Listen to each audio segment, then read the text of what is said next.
4 points en première mi-temps, ça complique forcément les choses, même si vous avez plutôt bien resserré les boulons en deuxième, non?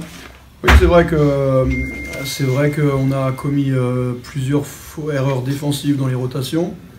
On a pêché dans le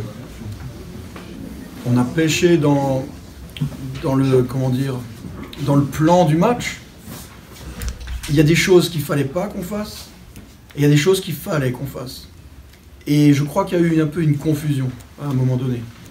Et longtemps, il y a eu une énorme confusion. Mais quand même, on finit à 2 possessions du Mans, qui est quand même une équipe qui montre des résultats quand même très très satisfaisants, avec des grosses victoires, notamment en début de saison. Et là, ils ont repris avec une belle adresse à 3 points dans la première mi-temps. Mais derrière, je crois qu'ils marquent plus de 3 points. Ils finissent à 0/7 dans la deuxième mi-temps. Donc on arrive défensivement à resserrer les boulons. On leur donne que 36 points dans cette deuxième mi-temps. On gagne le dernier quart-temps. On revient fort. On obtient quelque peu ce qu'on voulait, mais on a un peu failli.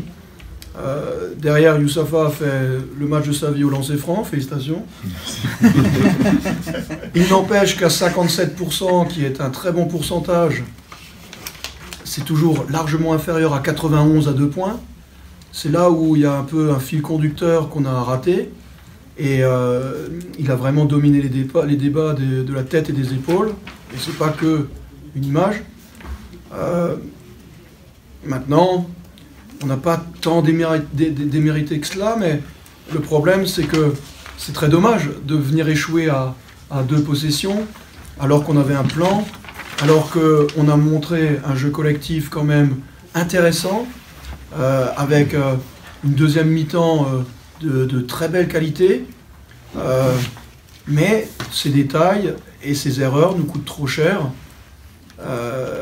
et donc c'est aussi comme ça qu'on apprend, mais c'est dur d'apprendre malheureusement de ces erreurs-là qu'on pourrait peut-être un peu éviter en étant un peu plus rigoureux dans ce qu'on veut exécuter et obtenir.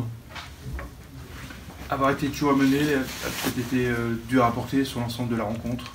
Oui, c'est sûr que le départ on est un peu à plat, on dirait. Eux, ils ont beaucoup de réussite, ils rentrent très bien dans le match. Derrière, on revient, mais on a toujours cet écart finalement, après un 7-0 initial, il me semble. Et finalement, on perd de 6, peut-être qu'on traîne ça longtemps.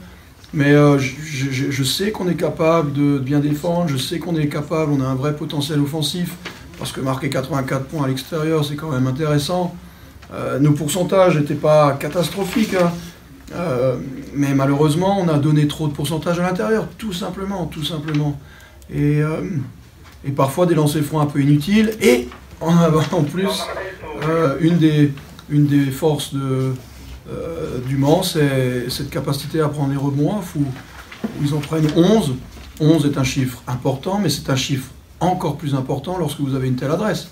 Ils obtiennent 42% des rebonds off, c'est un chiffre qui fait très très mal. Et malheureusement, on n'a pas su, là aussi, contenir cet aspect-là, qui pourtant était aussi une des clés du match. Ikene, si on peut retenir un peu cette performance. Je pense que pour un premier match, il a montré de l'engagement, il a montré une belle fluidité dans ses mouvements. Il a perdu une balle en 27 minutes, quand même dans un collectif où il a 4 entraînements dans les jambes. Je trouve que c'est une belle performance. Et maintenant, on obtient une palette sur laquelle on peut vraiment jouer, et qui est vraiment intéressante. Maintenant, j'attends des joueurs qui aient vraiment un rendement sur le terrain, parce que les places sont chères, ça c'est une certitude, et donc il faut avoir en tête de gagner le match. Avant tout, il ne faut plus voir une quantité, il faut voir une qualité. Et donc, on est de toute manière dans un bon état d'esprit, et on va juste essayer d'être plus rigoureux dans ce qu'on veut obtenir.